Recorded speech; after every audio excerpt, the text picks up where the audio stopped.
2017 Ducati SuperSport Review. A street bike at its core, the new SuperSport is also a joy on the track. It took more than 3 years to get the recipe right, so here's a look at some key ingredients.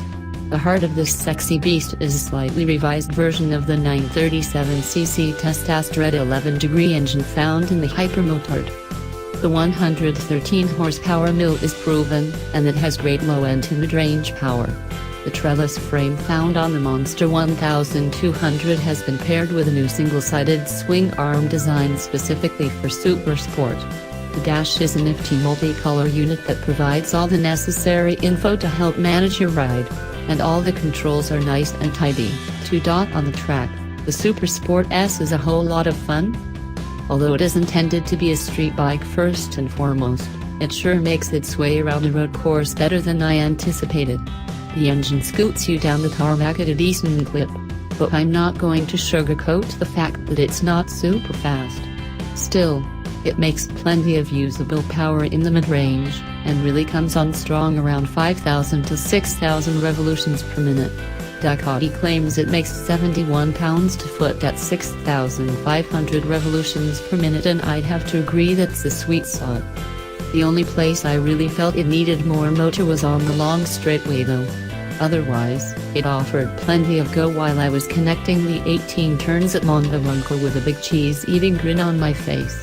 When I say the SuperSport S isn't super fast, don't get the wrong idea about the power. By the end of the long straight, the speedo was showing 226 km per hour, that's around 140 miles per hour amongst right-thinking peoples. Meanwhile, OTOZONE suspension proved it's up to snuff for those who want to play around on the track.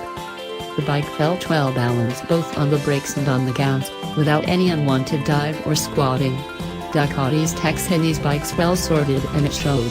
The SuperSport S has a combination of a short 58.3-inch wheelbase and fairly aggressive rake and trail, 24 degrees x 3.6 inches, with that long single-sided swing arm, which creates a bike that is easy to flick around yet stable at high speed.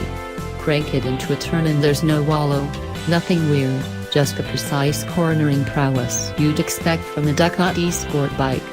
Though, you can definitely drag your pegs and toes if you don't make a conscious effort to ride smooth and avoid it.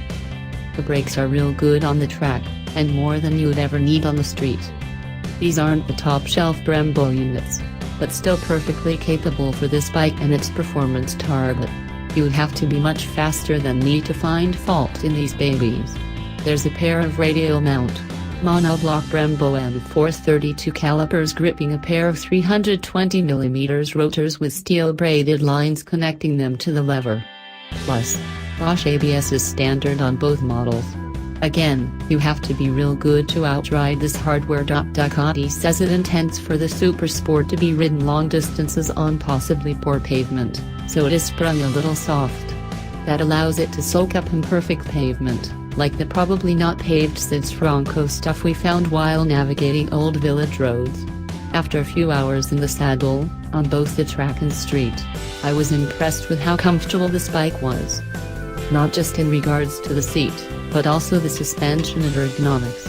It has a manageable 32.1-inch seat height, so it will be easy for people of average height to touch both feet at a stop, which should make it less intimidating for newer riders. The bike's onboard computer indicated 46 miles per gallon during our street ride.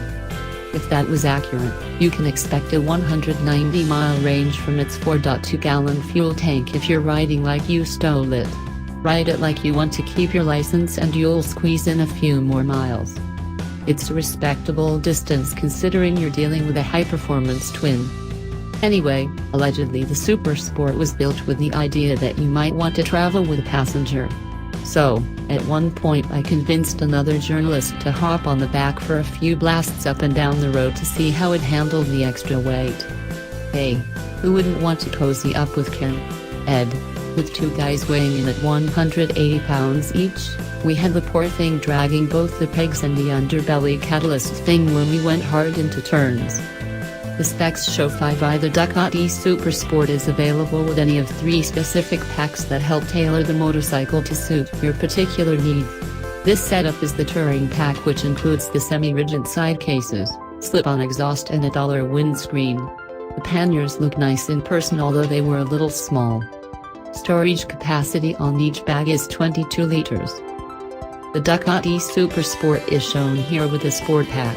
The most notable component is the dual underseat exhaust system that's similar to what you might see on the Superleggera.